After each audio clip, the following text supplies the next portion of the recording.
എല്ലാവർക്കും സലു കിച്ചണിലേക്ക് സ്വാഗതം. അപ്പം ഇന്ന് ഞാൻ ഇവിടെ നിൽക്കുന്ന എന്തെന്ന് ആയിരിക്കും നിങ്ങൾ ചോദിച്ചുകൊണ്ടിരിക്കുന്നത്. അപ്പൊ ഞാൻ ഇവിടെ നിൽക്കുന്നത് എന്താ വെച്ചാൽ എന്റെ കോളേജ് പൂട്ടി, സെമ്മ് കഴിഞ്ഞു, ഹോസ്റ്റല് പൂട്ടി. അപ്പൊ ഞാൻ ഇവിടെ വന്നു കുറച്ച് നേരത്തേക്ക് ബ്രേക്ക് ആയിട്ട്. അപ്പൊ ഞാൻ വിചാരിച്ചു ഇന്നൊരു അടിപൊളി റെസിപ്പി ഉണ്ടാക്കാം. ഉമ്മ ഒരേ നിർബന്ധം, ഉമ്മക്ക് ഒരു അടിപൊളി റെസിപ്പി വേണം എന്ന്. അപ്പം ഉമ്മ ഇവിടെ കുക്ക് ചെയ്യാത്തതുകൊണ്ട് ഞാൻ കുക്ക് ചെയ്യാന്ന് വിചാരിച്ചു. എന്തോ ഉമ്മക്ക് ഒരേ നിർബന്ധം. അവനാണ് പറഞ്ഞത് വെജിറ്റേറിയൻ കഴിച്ച് മടുത്ത് ഉമ്മ എന്തെങ്കിലും ഉണ്ടാക്കിത്താന്ന് പറഞ്ഞു. എന്നാലും ഒരു ഇതിനു വേണ്ടി അപ്പം ഇന്നൊരു അടിപൊളി റെസിപ്പി ഉണ്ടാക്കാൻ പോവാണ്. അത് എന്തുകൊണ്ട് ഞാൻ അത് എടുക്കാൻ കാര്യമെന്ന് ഞാൻ പിന്നെ വഴിയെ പറയാം. ഇപ്പൊ നമുക്ക് ഇൻഗ്രീഡിയൻസ് നോക്കാം. അപ്പൊ ഞാൻ എന്താ ജാറ് തുറന്നിട്ട്, ഇതിനൊന്നും അളവില്ല, എന്റെ കുക്കിങ്ങിലൊന്നും അളവില്ല, നിങ്ങൾ അളവ് നോക്കി ഇത് ചെയ്യല്. എന്നാലും ഞാൻ ഒരു 3 ടേബിൾ സ്പൂൺ ഇടുകയാണ്. ഇതെന്താണ് നിങ്ങൾ പറയില്ലേ, ജിഞ്ചർ ഗാർലിക് പേര്, ഇത് അറിയാലോ എന്തുവാ, പറ കമന്റ്സിൽ പറ. ഇത് കാശ്മീരി, ഉമ്മടുത്ത് പറയാനാണ്, കാശ്മീരി ചില്ലി പൗഡർ ആണ്. ഓക്കെ, എന്നിട്ട് ഇതിലേക്ക് ഞാൻ എന്താ 1 table spoon ginger garlic paste ഇടുകയാണ്. എന്നിട്ട് നമുക്ക് കുറച്ച് പെപ്പർ, അതിലേക്ക് 1 ടീസ്പൂൺ ഇത്രയൊക്കെ ഇട്ടാൽ മതി. എന്നിട്ട് അപ്പൊ ഇതിലോട്ടേക്ക് ഗരം മസാല പൗഡർ, ഇത് കൂടുതൽ എടുക്കണ്ട, ഇത്രയൊക്കെ മതി. ഓക്കെ, ഇനി നമുക്ക് പാകത്തിനുള്ള ഉപ്പ്,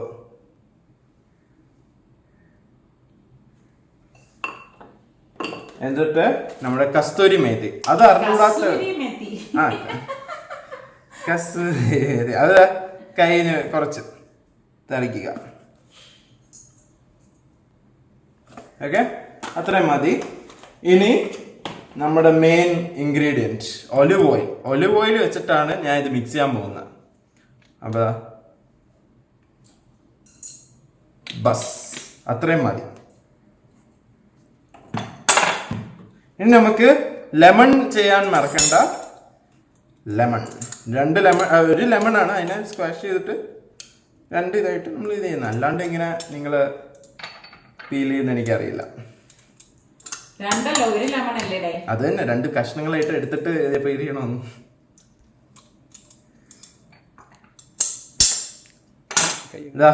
ഇതിലോട്ടേക്ക് കുറച്ച് വെള്ളം കൂടി മതി. ഇനി നമുക്കിത് മിക്സ് ചെയ്യാം. അപ്പൊ ഇത് മിക്സിയിൽ അടിക്കാൻ പോവാണ്.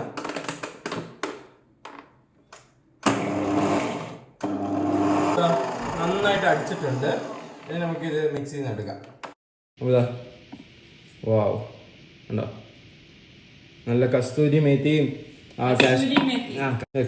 മേത്തിയും നല്ല കാശ്മീരി റെഡ് ചില്ലി പൗഡറിന്റെ ഒക്കെ മണമുണ്ട്.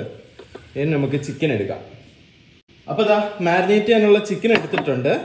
ഉമ്മ ഓൾറെഡി ഇത് ഇവിടെ ഇങ്ങനെ കട്ട് ചെയ്തിട്ടുണ്ട്. ഇവിടെ കട്ട് ചെയ്ത് എന്തെന്ന് വെച്ചാൽ എന്നാലേ മസാലയൊക്കെ ഇടയിലൊക്കെ പോവുള്ളൂ. അപ്പൊ ഞാൻ ഈ മസാല ഉണ്ടാക്കിയ മസാല നമുക്ക് അതിൽ ഇട്ട് കൊടുക്കാം.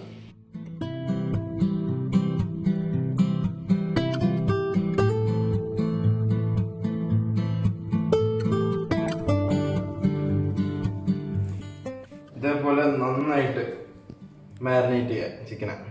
നിൽക്കുന്നുണ്ടോ വെയിറ്റ്, ഇതിന്റെ കൂടെ അമേരിക്കൻ സ്റ്റൈൽ ആണെങ്കിൽ ഇവിടെ ഒരു സാധനമുണ്ട്, പ്ലം ഇല്ലേ, പ്ലം എടുത്ത് ഇതിന്റെ അതോടെ അത് നിങ്ങളത് ചെയ്യല്ലേ, ചിക്കനെ ഡിസ്ക്രീസ് ചെയ്യുന്ന പോലെ. അപ്പൊ ഞാൻ കൈ എഴുതുന്ന നേരം വെച്ചിട്ട് ഉമ്മ എന്റെ 2 കാലൊന്ന് കെട്ടിത്താ, ഇങ്ങനെ കെട്ടിത്താ. ഉമ്മ ചെയ്യ, ഞാൻ കൈ എഴുതട്ടെ.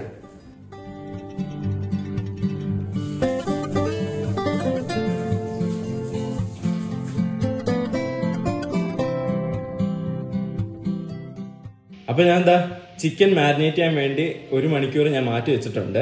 അപ്പൊ ഞാൻ നേരത്തെ പറഞ്ഞില്ലായിരുന്നോ എന്തുകൊണ്ടാണ് ഞാൻ ഇത് കുക്ക് ചെയ്യാൻ കാര്യമെന്ന്, ഞാൻ കാണിച്ചു തരാം, വരും. ഇപ്പൊ മനസ്സിലായ നമ്മുടെ റിച്ച് എന്തുകൊണ്ടാണ് കുക്ക് ചെയ്യാൻ ഇൻട്രസ്റ്റ് കാണിച്ചെന്ന്. ഇത് അഗാറോയുടെ എയർ ഫ്രയർ ആണ്. 1800 വാട്ടും 12 ലിറ്റർ കപ്പാസിറ്റിയാണ് ഇതിനുള്ളത്. അപ്പം പലർക്കും തോന്നും ഇതിൽ കുക്ക് ചെയ്യുമ്പോൾ എല്ലാ സൈഡും ഒരുപോലെ കുക്കായി കിട്ടുമെന്ന്. അപ്പൊ ഇത് 360 ഹീറ്റ് സർക്കുലേറ്റിംഗ് സിസ്റ്റം ഉള്ളത് കൊണ്ട് തന്നെ എല്ലാ സൈഡും ഒരുപോലെ കുക്കാവും. പിന്നെ ഡിജിറ്റൽ ഡിസ്പ്ലേ ആണ് ഇതിനുള്ളത്. 9 പ്രീസെറ്റ് മെനൂസ് ഉണ്ട്. ഇപ്പൊ നമുക്ക് ഫ്രഞ്ച് ഫ്രൈസ്, റോട്ടിസരി, ബേക്കിംഗ് എന്ന് വേണ്ട നമുക്ക് ആവശ്യമുള്ള എല്ലാം ഇതിലുണ്ടാവും. അതുപോലെ തന്നെ മാനുവൽ ആയിട്ട് നമുക്കിത് വർക്ക് ചെയ്യിപ്പിക്കാം. പിന്നെ 80 ഡിഗ്രി മുതൽ 200 ഡിഗ്രി ടെമ്പറേച്ചർ വരെ നമുക്കിത് അഡ്ജസ്റ്റ് ചെയ്യാൻ പറ്റും. ഇനി നമുക്ക് ഇതിന്റെ ഉൾഭാഗം ഞാൻ ഒന്ന് കാണിച്ചു തരാം. ഇതാ കണ്ട, ഇങ്ങനെയാണ് ഇതിരിക്കുന്നത്. പിന്നെ കുറെ അക്സസറീസ് ഒക്കെ ഇതിന്റെ കൂട്ടത്തിൽ ഉണ്ട് കേട്ടോ. പിന്നെ ഇത് കണ്ടോ, ഇത് മെഷ് റാക്ക് ആണ്. അപ്പം ക്രിസ്പി സ്നാക്സ് ഒക്കെ തയ്യാറാക്കാൻ നമ്മൾ ഇതാണ് യൂസ് ചെയ്യുന്നത്. ഇത് 2 എണ്ണം ഉണ്ട് കേട്ടോ. പിന്നെ ഉള്ളത് ഇത് കണ്ടോ, ഇത് എയർ ഫ്രയർ ബാസ്ക്കറ്റ് ആണ്. അപ്പൊ ഈ ബാസ്ക്കറ്റിലാണ് നമുക്ക് ഫിഷ്, ചിക്കൻ അതൊക്കെ ചെയ്തെടുക്കുന്നത്. പിന്നെ ഉള്ളത് റൊട്ടേറ്റിംഗ് ഡ്രം ആണ്. ഇതിലാണ് നമ്മൾ ഫ്രഞ്ച് ഫ്രൈസ്, പിന്നെ നട്ട്സ് ഒക്കെ ഉണ്ടെങ്കിൽ അതൊക്കെ റെഡിയാക്കി എടുക്കാനായിട്ട് ഉപയോഗിക്കുന്നതാണ്. അപ്പോൾ ഇതൊക്കെ ഉപയോഗിക്കുന്ന സമയത്ത് ഞാൻ ഇതിന്റെ കാര്യമൊക്കെ ഡീറ്റെയിൽ ആയിട്ട് നിങ്ങൾക്ക് പറഞ്ഞു തരാം കേട്ടോ. പിന്നെ ഉള്ളത് ഇത് കണ്ടോ, ഇത് വന്നിട്ട് സ്ക്യൂവേഴ്സ് ആണ്. ഇപ്പൊ നമുക്ക് ഫിഷ് അല്ലെങ്കിൽ മീറ്റ്, വെജീസ് ഇങ്ങനെയൊക്കെ ഉള്ളത് നമുക്ക് റെഡിയാക്കണമെങ്കിലുള്ളതാണ്. ഇത് വന്നിട്ട് ഷാഫ്റ്റ് ആണ്. കാരണം ഈ സ്ക്യൂവേഴ്സ് കണക്ട് ചെയ്യുന്ന സംഭവമാണ്. ഇതൊക്കെ ഞാൻ ഡീറ്റെയിൽ ആയിട്ട് ഞാൻ ഇനി കാണിക്കാം കേട്ടോ. പിന്നെ ഇത് നമുക്ക് എടുക്കുന്ന ഹോൾഡർ ആണ്. അതുപോലെ തന്നെ ഇതാ ബാസ്ക്കറ്റ് എടുക്കുന്നത്. പിന്നെ ഉള്ളത് നമ്മളുടെ റോട്ടിസരിക്കുള്ള സംഭവമാണ്. അപ്പൊ 2 ക്ലിപ്പ് ഉണ്ട് അപ്പുറം ഇപ്പുറം വെക്കാനായിട്ട്. പിന്നെ ഇത് മെയിൻ ഡിപ്പ് ട്രേ ആട്ടോ. അപ്പൊ ഇതില് നമ്മൾ വെച്ചിട്ട് എടുക്കുന്നത് കൊണ്ട് തന്നെ നമുക്ക് ഓവന്റെ അകം ചീത്താകുക ഒന്നും ചെയ്യത്തില്ല. അപ്പം ഇതുള്ളത് നല്ല ഒരു യൂസ് തന്നെയാണ്. അപ്പൊ ഇതിപ്പോ ഞാൻ അലൂമിനിയം ഫോയിൽ കൊണ്ടൊന്ന് കവർ ചെയ്തിട്ടാണ് ചെയ്യാൻ പോണത്. അപ്പൊ പിന്നെ അത്രയും കൂടി അഴുക്കാകത്തില്ലല്ലോ. നമുക്ക് ആ ഫോയിൽ മാറ്റുമ്പോൾ ഇത് നല്ല ക്ലീൻ ആയിരിക്കുകയും ചെയ്യും. അപ്പൊ ഇതാണ് നമ്മളുടെ മൊത്തത്തിലുള്ള അതിന്റെ ആ ഒരു പിക്ചർ എന്ന് പറയുന്നത്. നല്ല ക്യൂട്ട് അല്ലേ, കാണാൻ നല്ല രസമുണ്ട്. അപ്പൊ ഇങ്ങനെയുള്ള പണികളെല്ലാം റിച്ച് എന്നെയാണ് ഏൽപ്പിക്കുന്നത് കേട്ടോ. കാരണം ഇനിയിപ്പം ഇതുപോലെ മസാലയൊക്കെ അവിടെയൊക്കെ വീണ് കഴിഞ്ഞാലോ എന്ന് വിചാരിച്ചിട്ടാണ്. അപ്പൊ ഈസി ആയിട്ട് നമുക്കിത് ഇതിലേക്ക് ക്ലിപ്പ് ചെയ്ത് വെക്കാം. പിന്നെ നമുക്കിത് ഓവൻ അടച്ചു കൊടുക്കാം. നമുക്ക് ആദ്യം ഓൺ ചെയ്യാം. റോട്ടിസരി അല്ലേ വേണ്ടത്. ഞാൻ സെലക്ട് ചെയ്തു. 190 ഡിഗ്രി സെൽഷ്യസ് ആണ് പറയണത്. ഓട്ടോമാറ്റിക്കായിട്ട് തന്നെ 30 മിനിറ്റ്സ് കാണിക്കാണ്. അത് ഓട്ടോമാറ്റിക് തന്നെ റോട്ടിസരി ആയിക്കോളും. ഇതിന്റെ ലൈറ്റ് ഇടാൻ പറ്റുമോ? ലൈറ്റ് കണ്ടോ.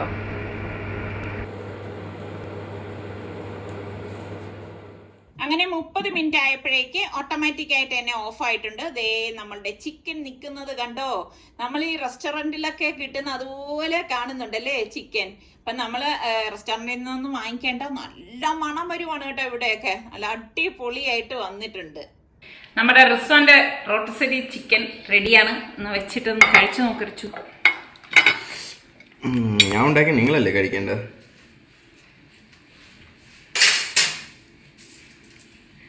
ടേസ്റ്റ് നോക്കട്ടെ. നല്ല ചൂടാണ്. ഇത് എടുത്ത് ഊരാ. അത് ഊരാ. അതിന് മുൻപ് അതിന്റെ ടേസ്റ്റ് അറിയണമല്ലോ. നല്ല ആവി വരുന്നുണ്ട്. ചൂടവനെ അടിപൊളി. സ്വന്തമായിട്ട് ഉണ്ടാക്കി അടിപൊളി. അല്ല ആക്ച്വലി അടിപൊളി. എയർ ഫ്രൈറിന്റെ അതിൻ്റെ ആയിട്ടുള്ളൊരു പ്രത്യേക ടേസ്റ്റും ഉണ്ട്. അടിപൊളി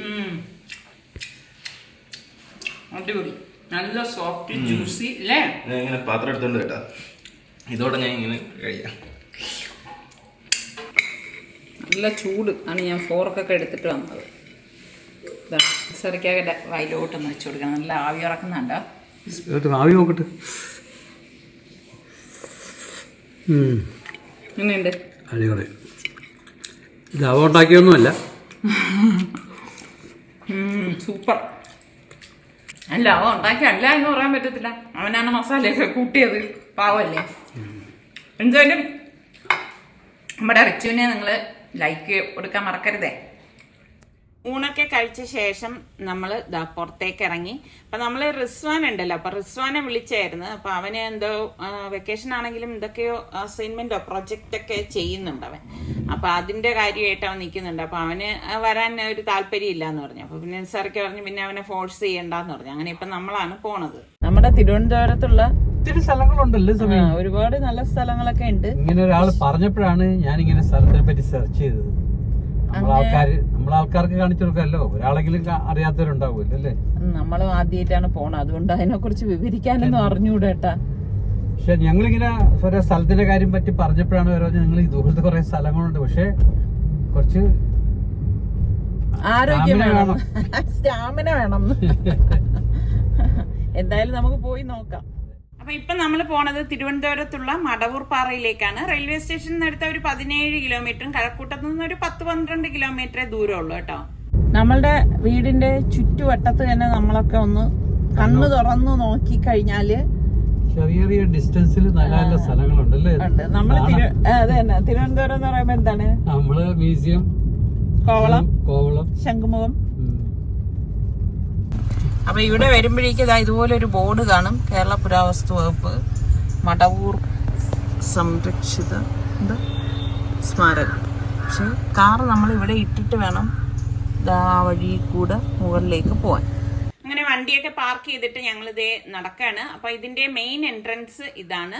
അപ്പം ഇവിടെ തന്നെ ടൈമിംഗ് എഴുതിയിട്ടുണ്ട്, 9:30 മുതൽ 6:30 വരെയാണ്. മൺഡേ ഹോളിഡേ ആണ്, അത് പ്രത്യേകം ശ്രദ്ധിച്ചേക്കണം കേട്ടോ. പിന്നെ നമ്മൾ കയറുമ്പോഴേക്കും ഒരു ചിൽഡ്രൻസ് പാർക്ക് കാണും.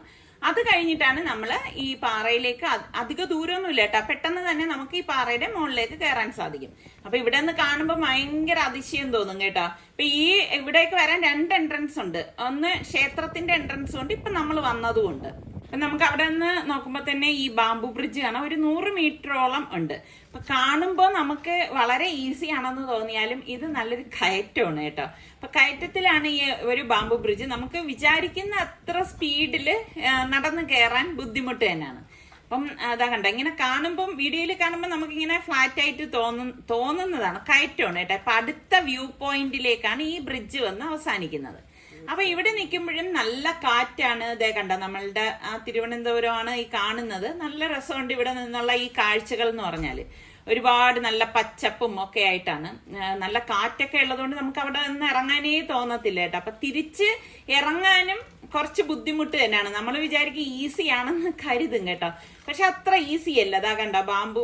പിന്നെ പ്രത്യേകം ശ്രദ്ധിക്കേണ്ട, നമ്മൾ ഷൂസ് ഇട്ടിട്ടൊക്കെ പോകുന്നതാണ് എപ്പോഴും നല്ലത്, നമ്മൾ ഇങ്ങനെയൊക്കെ പോകുമ്പോൾ കേട്ടോ, അല്ലെങ്കിൽ നമുക്ക് ബുദ്ധിമുട്ട് തന്നെയാണ്.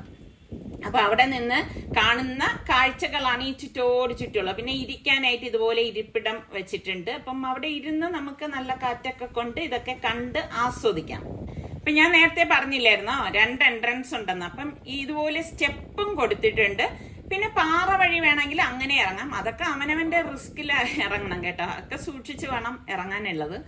അപ്പൊ എന്താ കണ്ട, ഈ ഒന്നും വേണ്ട, പേടിയുള്ളവർക്ക് ഇതാ ഈ സ്റ്റെപ്പ് യൂസ് ചെയ്യാം. നല്ല നമുക്കങ്ങ് സ്റ്റെപ്പ് ആണെങ്കിലും ഭയങ്കര അങ്ങനെ ബുദ്ധിമുട്ടൊന്നും തോന്നില്ല. കണ്ടില്ലേ, 2-3 സ്റ്റെപ്പ് കഴിഞ്ഞിട്ട് പിന്നെ ഒരു ഫ്ലാറ്റ് ആയിട്ടാണ്, അങ്ങനെയാണ് ഇത് ക്രമീകരിച്ച് എടുത്തിരിക്കുന്നത്. അപ്പം നല്ല ഈസി ആയിട്ട് നമുക്ക് സ്റ്റെപ്പിലൂടെ ഇതുപോലെ ഇറങ്ങാൻ സാധിക്കും.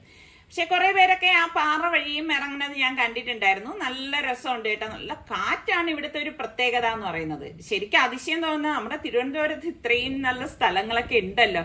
കാരണം അധിക പൈസ ഒന്നും മുടക്കില്ലാതെ നമുക്ക് വന്ന് കാണാൻ പറ്റിയ നല്ല ഒരു വ്യൂ പോയിന്റ് എന്ന് തന്നെ വേണമെങ്കിൽ പറയാം. അപ്പൊ പകുതി വരെ ഇതുപോലെ സ്റ്റെപ്പ് ഉണ്ട്, പിന്നെ അങ്ങോട്ടുള്ള ഭാഗം നമ്മൾ സൂക്ഷിക്കണം കേട്ടോ. അപ്പൊ ഇതുപോലെ ഉള്ള പാറകൾ നമ്മൾ സൂക്ഷിച്ച് നമുക്ക് കംഫർട്ടായിട്ട് തോന്നി നടന്നു പോകണം. പിന്നെ അത് കഴിഞ്ഞ ശേഷം ഇവര് ഇതുപോലെ റോപ്പ് ഇട്ടിട്ടുണ്ട് കേട്ടോ. അപ്പം ആ റോപ്പ് ഞാൻ കാണിച്ചു തരാം. ഇതാ ഇവിടെ മുതലാണ് കുറച്ചു ദൂരം ഇങ്ങനെ റോപ്പ് കെട്ടിയിരിക്കുന്നത്. ശരിക്കും നല്ലൊരു എക്സ്പീരിയൻസ് തന്നെയാണ് കേട്ടോ. അപ്പൊ നമ്മള് നടക്കുന്നതിന് മുൻപ് തന്നെ ഞാൻ നോക്കിയപ്പോ ഇച്ചിരി പ്രായമായവരൊക്കെ ഇതില് പോണൊക്കെ ഉണ്ട് കേട്ടോ.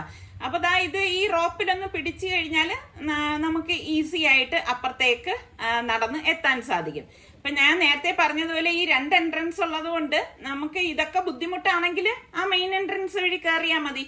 അപ്പൊ എനിക്കിതൊക്കെ ഒന്ന് എക്സ്പീരിയൻസ് ചെയ്യാൻ ഭയങ്കര ഇഷ്ടമാണ് കേട്ടോ. അങ്ങനെയാണ് ഇതുവഴിയൊക്കെ വന്നത്. നല്ല രസമുണ്ട്, നമ്മൾ ഇത്രയും ഇടം വന്നിട്ട് ഇതൊക്കെ ഒന്ന് അറിഞ്ഞിരിക്കണമല്ലോ. പിന്നെ നമ്മൾ തന്നെ ഇത് സൂക്ഷിക്കണം എന്നുള്ള കാര്യത്തിൽ ഒരു സംശയവും വേണ്ട കേട്ടോ. പിന്നെ കുട്ടികളെയൊക്കെ കൊണ്ടുവരുമ്പോൾ പ്രത്യേകം ഒരു കെയർ നമ്മൾ അവർക്ക് കൊടുക്കണം. ആ റോപ്പ് വഴി ഇറങ്ങി വരുമ്പോഴേക്ക് പിന്നെ ഇതുപോലെ ഈ കല്ലുകൊണ്ട് തന്നെ പടിക്കെട്ടുകളുണ്ട്. അപ്പൊ അതുവഴി നമ്മൾ താഴേക്ക് ഇറങ്ങി കുറച്ച് ദൂരം മുന്നോക്ക് റോഡിലൂടെ മുന്നോക്ക് വരുമ്പോഴാണ് ഈ ക്ഷേത്രത്തിലേക്കുള്ള എൻട്രൻസ് കാണുന്നത്.